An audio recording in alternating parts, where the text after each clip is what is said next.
and welcome back to my kitchen.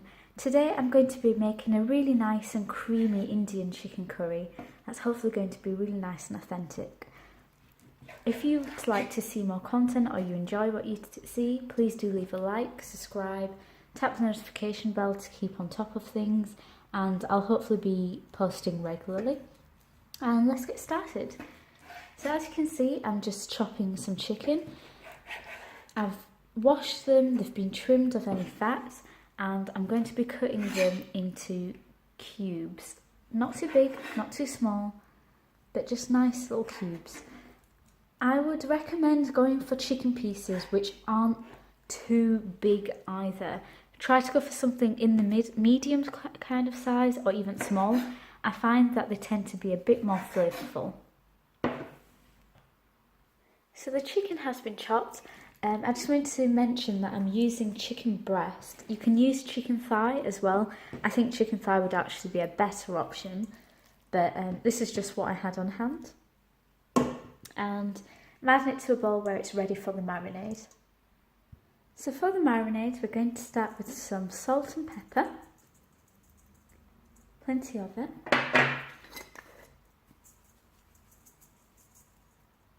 It'll look like a lot, but remember it's going to cook in a sauce. Some cumin, coriander powder, turmeric, chilli powder, and just give that a really good mix. I don't usually marinate the chicken first, I usually add it straight to the pot. But I just thought I'd try this method and see how it turns out. My mum actually prefers not to marinate the chicken before the curry. So it's up to you, however you do it. You can just add it straight to the pot.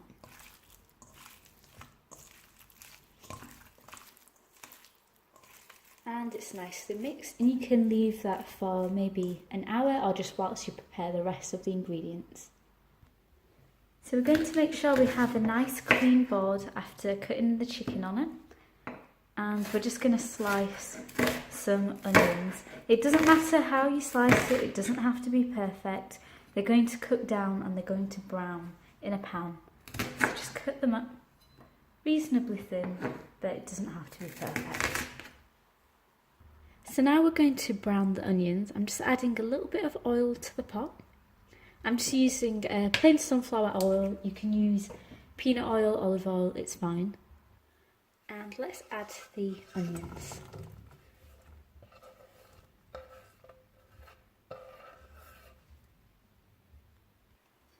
Now with the onions, you don't want to cook it on a super high heat. You want them to really caramelise and brown. So I'm keeping it on a medium to low, maybe even a low heat. And it might take even 30 minutes for it to reach the right colour. If you don't want to do this every time you want to make a curry, you can make a really big batch of onions and just put it to the side. They'll keep really well, they'll last, and you can use it the next time. And I'm going to be doing that because I've got a bit more onion than I need here. Make sure you give it a stir from time to time, and a good tip is to keep the lid on and just let it cook really nice and evenly. You can see it's getting there. I still want to let it go a little bit further until it's a nice medium brown and it's lovely and delicious. By this point I think my onions have cooked for long enough. They're really nice brown. You could do what I did and forget to turn on the extractor and let your whole apartment stink of fried onions, but then how else is your whole street going to know that you're a good cook? So I'm just going to put the onions aside in a bowl. I've added the onions to a bowl, and now I'm going to brown my chicken. Oops, that's my phone going off. So I'm going to add a little more oil to the pot. I'm just using sunflower again. I'm going to turn the heat up to a medium-high heat and just let it heat up. You could brown your chicken first and then your onions, so you don't have to put it aside into a bowl. I'm just doing this method because I wanted to let the chicken marinate whilst I cook the onions and save some time. So we're going to brown the chicken. Try not to overcrowd your pan. And it's just going to brown for a few minutes on each side. I'm just going to add half the chicken first and then the other half.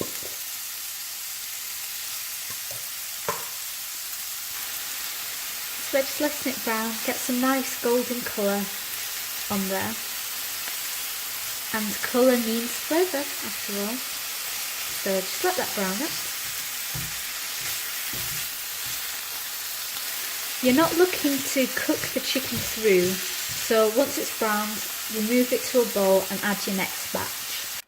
And the next batch of chicken is going in. And just let that brown too.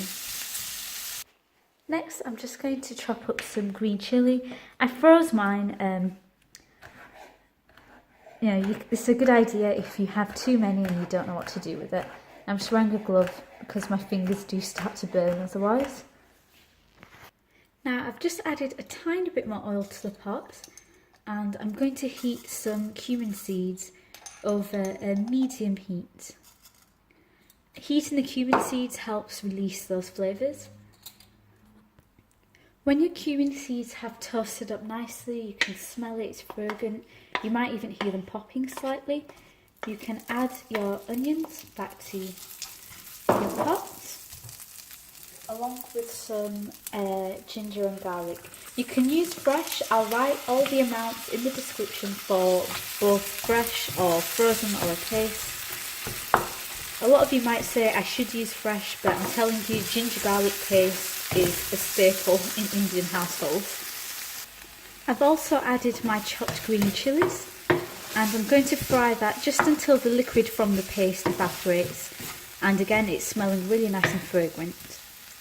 Now I'm going to add a little more ground cumin, coriander powder, turmeric, chilli powder, salt and pepper. I'd be careful with the salt because you'll have salted the chicken already.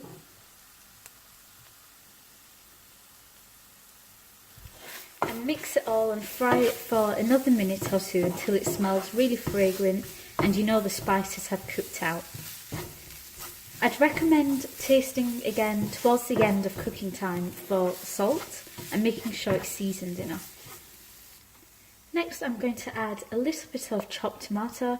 I'm using a tinned because I just wanted to use what I have. You can use fresh, again I'll write all the amounts in the description. And let that cook for a few minutes until the tomato sauce is reduced a little bit on a medium-low heat. As you can see now, the water's evaporated.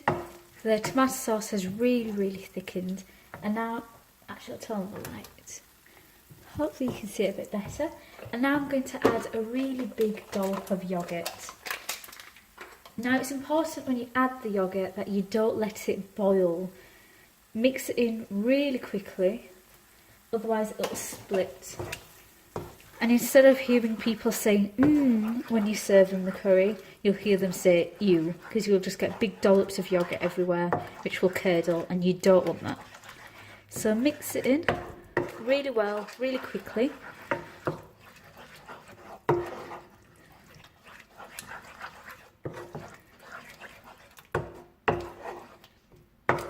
And when that's nicely mixed in, add your chicken, add your browned chicken back to the pot.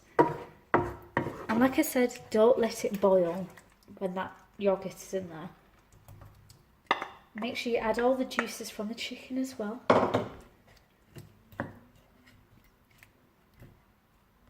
And coat the chicken in all those spices. Next you're going to add a little water, not too much, just a little, because the chicken's going to release some moisture on its own, and bring it up to a boil. Once it's come to a boil, turn the heat down to low and let it simmer for another 20 minutes. If at any point you think it's looking a little dry, you can add a little more water. it's to your taste, however soupy you want yours to be, or however how dry you want it to be. By this point my chicken has been simmering for around 20 minutes and I'm going to add some double cream. Just going to eyeball it. It's going to look like a lot, but it's going to cook into the curry. And a few shakes of garam masala. Then we're going to turn the heat up to a medium high and gently stir the cream into the chicken. By this point it's cooked for an extra 10 minutes on a medium high heat.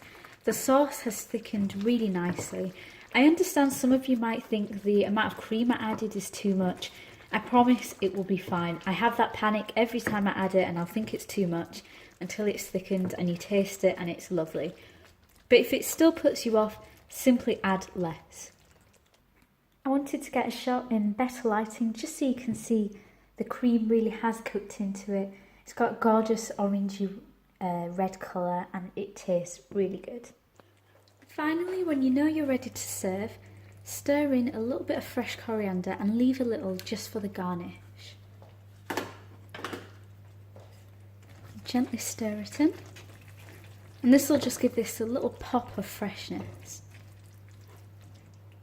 And here we have a lovely Indian feast.